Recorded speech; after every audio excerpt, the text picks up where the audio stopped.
Our losses were heavy this morning. The machine guns ahead opened up and gave us hell. They can see us better than we can see them. We are now standing by some hell. Heavy shelling, seemingly from all directions. Paul Dornblaser was a member of the first class at the University of Montana School of Law and a star football player for the Grizzlies.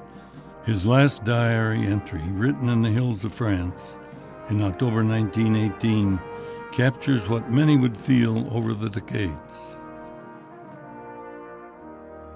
By September of that year, practically every former law student was in active military service.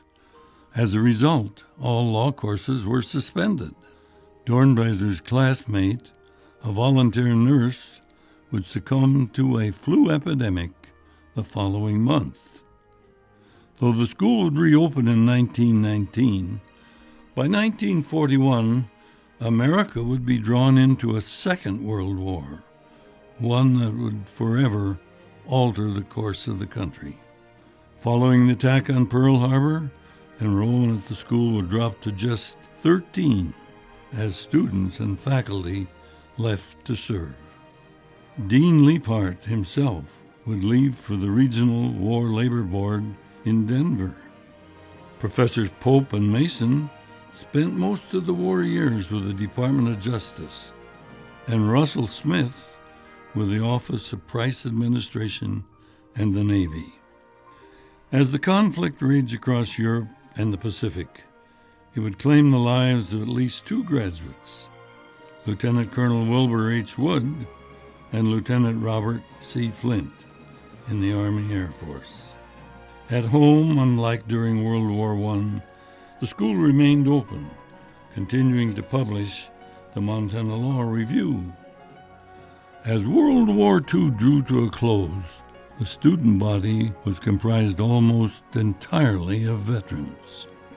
By 1948, the school's enrollment had reached an all-time high of 257, including a record 11 women.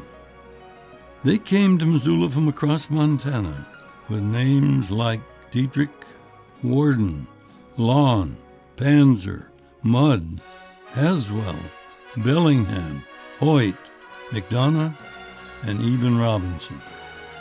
Dean Leaphart would recall that these students, shaped by their experiences in the war, were more studious and produced better quality work than their pre-war predecessors. Dedicated to their state and country, they shaped the Montana Bar for many years to come. In time, more veterans would return home to study law, as American soldiers would fight in places like Korea and Vietnam.